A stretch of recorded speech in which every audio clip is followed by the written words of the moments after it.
Good afternoon and welcome back. Ladies and gentlemen, radio listeners, TV viewers, those following via social media and members of the media. Today morning we had a closed-door meeting, a very fruitful one. Now we're going back to the public, but I will close the agenda point 1 and we go over to the agenda point 2.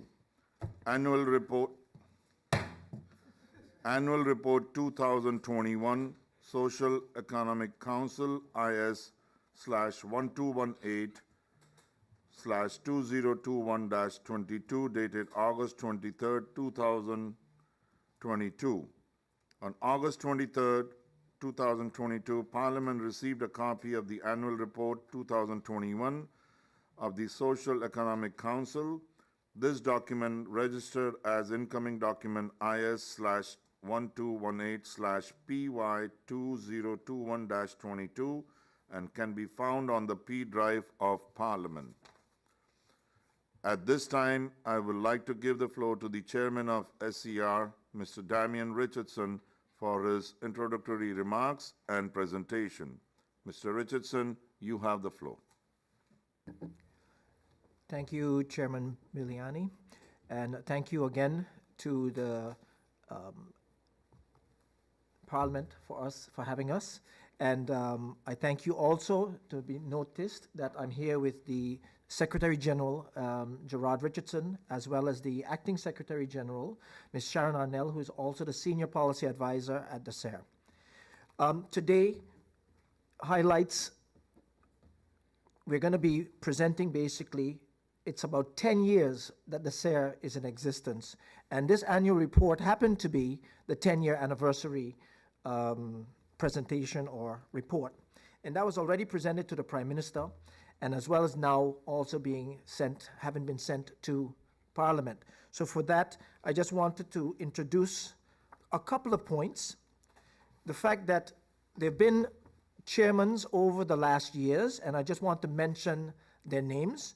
The Honorable Chairman Rene Richardson, and for a small interim, there was Mr. Chairman, Mr. Arthur Butte was there as well as the first sitting female chairman was Ms. Aldine Bryson, so Ponteflet. So I just wanted to mention those few points, and then myself as the chairman, this is now the second chairmanship that I'm sitting, and with that, it has been an honor.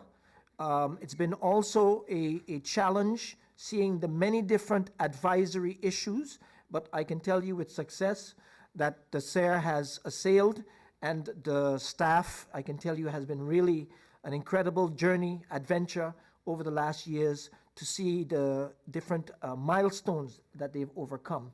That being, for example, that the SER was incorporated since 2012 as becoming part of the International SERS, which is their CC's organization, since 2012, which we are still a sitting member of that organization, which is really a highlight, making it possible for us to participate on an international level, dealing with all of the 70 different SERS across the world who are dealing with many different issues. There are themes that come up there that are very important, that help us to incorporate those thoughts and issues into the fabric of St. Martin, dealing with its economic and social issues. Another interesting thing that has happened over the years, we've had interns who have been a part of the SER, and over the years we've had 4 different interns, university level, who came to do their internship with us, and their different research projects, etc., deal with many different parts of some of the things that are happening in St. Martin. And more important, one of those interns came back and then became a sitting staff member, a policy advisor at the SER, that is Ms. Flawn. Separate from that, I just want to mention concerning, I'm not going to speak too much on all the different parts of the report. I'm going to focus on a couple of key elements. One of the key elements I wanted to mention has to do with the budget.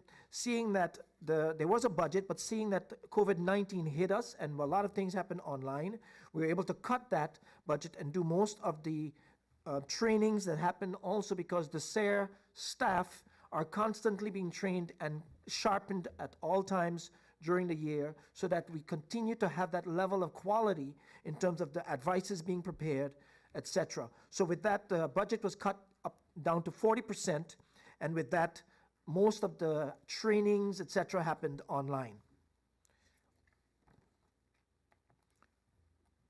So with that, I can just tell you, I was looking through the report here. You can see from the beginning until present, there are many different milestones that happened. We did many different advices that we were able to formulate, dealing with, I'm going to just mention a few. We have, for example, the emancipation, which was one of the first advices. Emancipation Day was one of the first advices that the SARE did, as well as then in 2014, 2017, you're dealing with a letter of advice based on better waste management for St. Martin, the Development Bank of St. Martin, as well as Boost St. Martin, dealing with poverty and how do you overcome that. And then, of course, more recently, we're dealing also with data matters. I believe, for those who would want to know, that data matters came as a result or after the Hurricane Irma. Most times you're looking at the GDP, but here we were talking about also understanding that you cannot measure a country's position without also looking at the social factor. So how do you measure the social within your country to understand your quote-unquote GDP? So with that, data matters, I believe, is a groundbreaking advice that not only affects St. Martin, but also has a regional and international power. So for those who are interested, can really go online and download and check that one out. So, and then finally, we have the letter of advice dealing with the cost of living, etc. And then what I want to close with is the Ombudsman's Report 2019, which came out in relationship to the position of the SARE within St. Martin. For many years, it has been disputed, questioned, and I myself have been a part of sessions where I was put on the side, invited for meetings as the chairman, but then not being acknowledged as the SARE, being a high council. So in that sense, the ombudsman put that person or that situation to sleep, to bed, by acknowledging legally that the SARE has its right within society to be a high council, and that is something that is going to be continuously now recognized, where I've seen the change in many of the meetings that I've been to recently where that has been acknowledged. So as a country, whether I'm chairman or the future chairmans would be able to have that respect, as well as the SARE within the country having the respect, so that they're able to facilitate the advisory role that they are constantly being asked to do, which is having to do with, one, the employers of St. Martin, two, the employees based on all the union organizations of St. Martin being represented, and then finally by all of the independent representatives on St. Martin. So basically, the tripartite vision dealing with issues that are confronting St. Martin, that together understanding the democratic position so that everybody's voice can be heard and that those opinions and positions are put together in advices that come to the government of St. Martin. And then finally, also soon, we're going to be able to advise the Parliament directly. But more important, after 6 weeks, the information and advices go straight to the public so that the public is also able to see and hear what's going on, etc. So I thank you again for this opportunity. And with that, my presentation, thank you.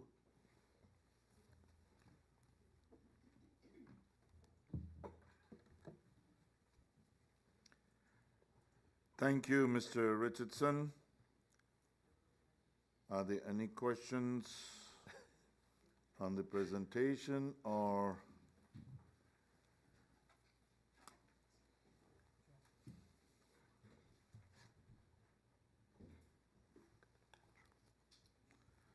MP George, you have the floor. Thank you, Mr. Chairman. I want to thank the Social Economic Council again, first and foremost. Good afternoon to the chair of the field, my colleagues in Parliament, and of course the Social Economic Council. Thank you for your presentation. I believe that I've gotten more insight during the closing session as to the responsibility of the SER, and I believe it's a tremendous one in regard to exactly the issue of the social, economic development of our people. And I definitely am looking forward to soon be able to request your assistance. They said they're unsolicited and solicited advice and so on. I think it's important. For me, what is important, Mr. Chairman, is that what the advisor the SER gives, they have access to all the necessary data in order to bring advice to us, and which is important also to the government. And I'm looking forward to more meetings, of course, where issues that concerns the public, social, economic issues, issues of labor, issues of cost of living and so on, that these be brought to the public. I have no question, Mr. Chairman. I just want to thank the Social Economic Council again for the presentation, and I here yield the floor to you. Thank you, Mr. Chairman. Thank you, MP George. I see MP Duncan. MP Duncan, you have the floor. Thank you, Mr. Chairman. I just would also like to piggyback off of MP Pantoflet's remarks and thank the SER for the great work that they have done over these last 12 years. Of course, as a policy advisor, my favorite people are policy people. You know, I mean, they dissect our most important issues, those social and economic issues that plague St. Martin. I am excited to know that once the legislation is amended, we have that more direct access to the SER and their advices. And yeah, just like to wish them continued success and yeah, and strength over these difficult and challenging times. Thank you, Mr. Chairman. Thank you, MP Duncan. I see MP Bryson. MP Bryson, you have the floor. Thank you, Mr. Chairman. And indeed, after all the extensive discussion, I'll be brief, just to kind of summarize that I do appreciate. And I had my questions because, again, we just need an understanding as to why something is requested to be in closed door or not. I think that became clear once we got the explanation from both Mr. Richardson and Ms. Arnell. So I thank for that discussion. It was very enlightening and eye-opening. And I think, as what I said then, is that ultimately the buck stops with Parliament to fix these things. And I'm happy to see that legislation is here with Parliament. And there was a little bit of debate as to, well, you know, can it still be amended and so on? Absolutely. We have a constitutional right to bring amendments, and the government also, by means of note of wijzigingen, can make further adjustments. Now, the amendment right, in my opinion, is stronger with the members of Parliament. So to assist with that process, I'll be formally sending a letter via the Prime Minister to the SER, asking, okay, before the handling of this law, what are some other areas that need the attention, that they believe also Parliament should be considered, so that creates a bit of a, you know, a political distance, that it's not the SER just jumping up and giving it to us. It is on request of this member of Parliament that I would like their opinion, for example, on Article 7, whether there should be more changes to that as well, because in general, when you read the legislation that came to Parliament, there's a clear purpose. We're sticking within that purpose, so it's not like it needs to go back to the Advent Advice, in my opinion, because this is still sticking within the purpose of what this legislation came to. Just recently, we made some very far-reaching amendments, for example, to the top incomes law. Why can't we do the same with the SER law? Absolutely, we should, and I continue to say that is where the role of Parliament comes in. So I look forward to getting that so that we can strengthen this organization that I, too, by the way, have questioned this, a High Council or not. The SER is built up based on Article 79 of the Constitution, which is in the same section that outlines the Raad van Advies, the Algemene Rekenkamer, etc. Article 79, in my interpretation, was built that, hey, if the country sees a need to create such another High Council, another advisory organ, that it does so via Article 79, and definitely I see you as that status. So look forward to continued work, and definitely with Parliament now being able to directly, after this law passes, interact with the SER and get advices, it would even strengthen our ability to do our job better. Thank you, Mr. Chairman. Thank you, MP Bryson. I saw all the members of Parliament speaking, but I don't believe there were any questions, only remarks. And I would also join in to say,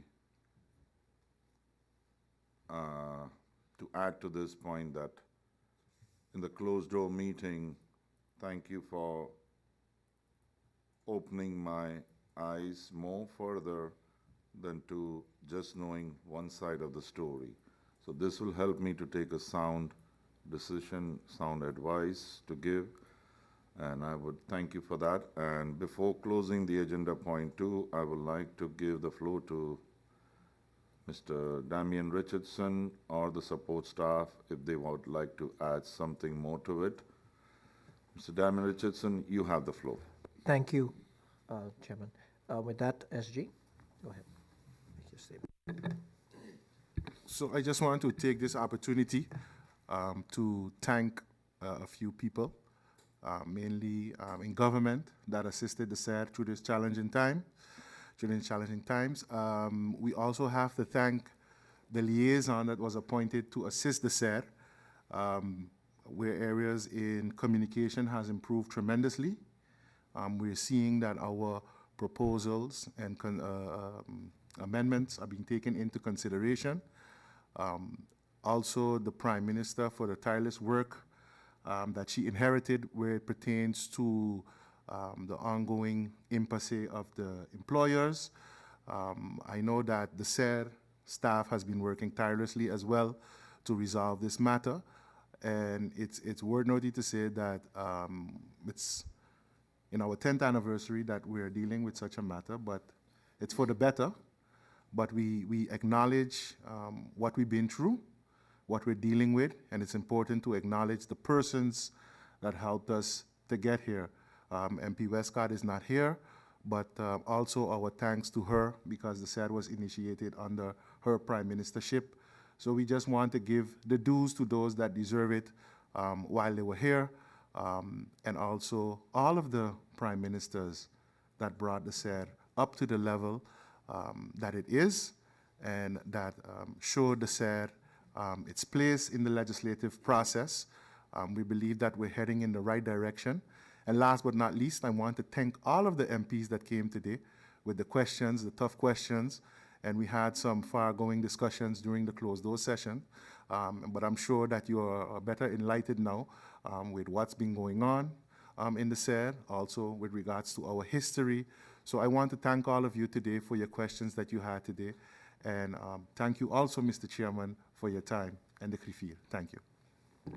And just to add to the SG's remarks, I just wanted to make a quote-unquote open remark or introduction for those who are interested in the SAR and in general to let the public know, if they want to be a part or involved. There are different means through the different organizations, etc., as well as in terms of job options.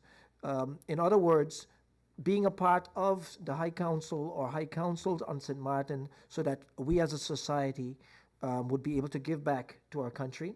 And as far as from myself, I consider it an honor that I've been able to give back with my expertise, my knowledge, to help give back to St. Martin in any which way I was able to up to today.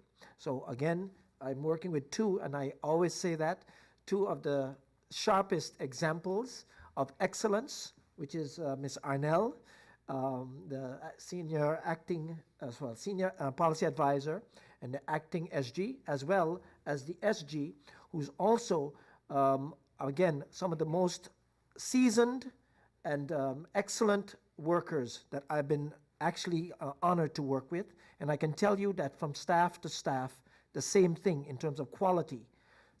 To mention as well, the board, in spite of the different discrepancies with the board members, we have had some heated discussions, heated positions on issues. But if you can look back on many of the different decisions according to the SAR, you will see that there were many times unanimous decisions. So it's always important to have differing opinions, but at the same time, we come back together and make the best decision for the quality of life for the people of St. Martin. And that is at the heart of everything that the SAR is busy with for the last years.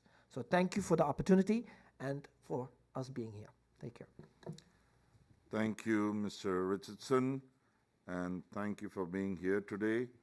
With no other discussion on this point, I would like to close the agenda point 2, and I'll adjourn the meeting for 5 minutes to get to agenda point 3. So agenda point 2 close and meeting adjourned.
Good afternoon and welcome back. We go over to the agenda point 3.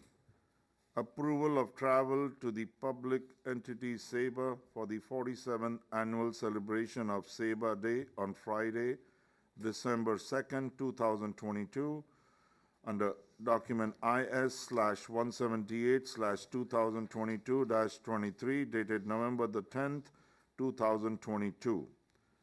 On November 10th, 2022, Parliament received an invitation from the public entity of SABA for members of Parliament of St. Martin to attend the 47th annual celebration of SABA Day on December 2nd, 2022. This document is registered as incoming document IS/178/2022-23 dated November 10th, 2022. All members of Parliament received a copy of this document via email.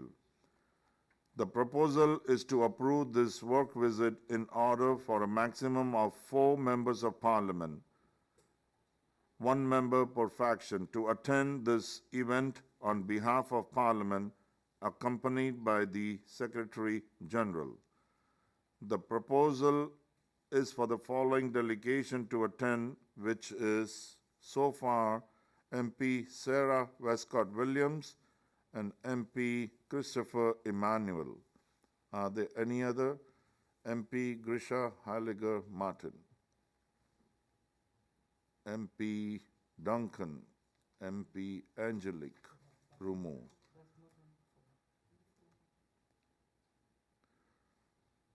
So 4 of them can go and we have 5. How to choose in there now?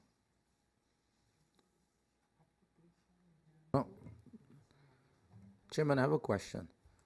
Did we double check, or those individuals double check with regards to the travel in the Congress? Because some of us are leaving on the 2nd or 3rd, I believe I'm leaving.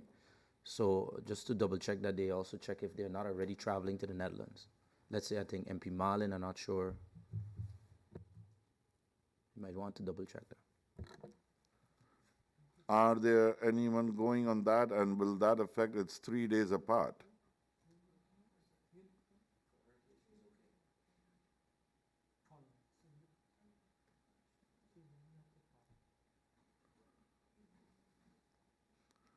I believe there are more than 4 and the limit is 4, so I will adjourn the meeting for 2 minutes to caucus here and come up with a list of 4 members to travel.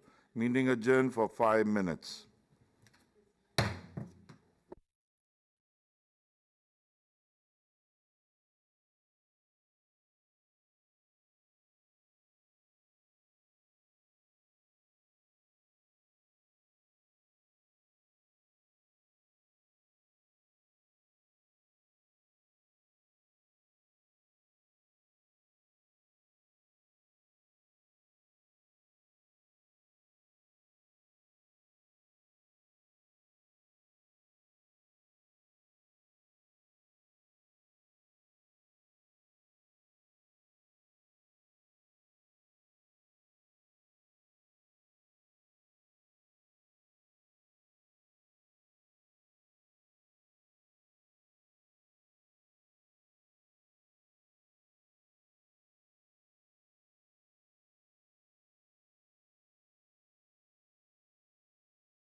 Welcome back, and after a brief discussion with the present members of parliament, there were a couple of points that were raised. The travel is for 4 members and Secretary General along with it. It was easy to change that 4 to 5 or 6, but I don't want to set this norm as a precedent, and I would stick to traveling of 4.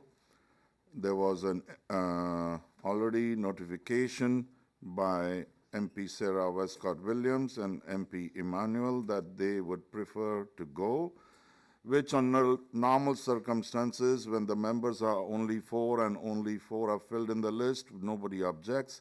But today, for them to speak for themselves, they are not present here.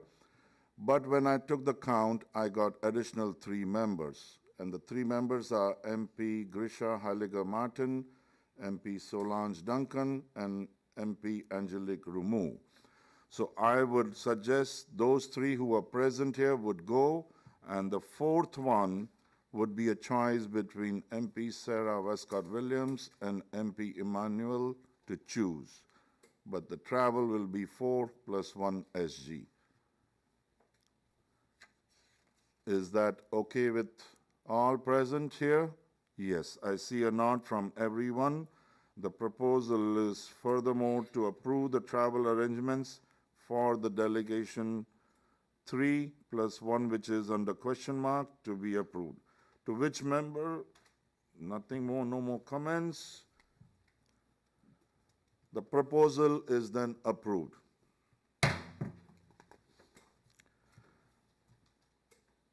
I would like to thank members of parliament, ladies and gentlemen. We have come to the end of this meeting. I thank you all for your participation, and I hereby close this meeting.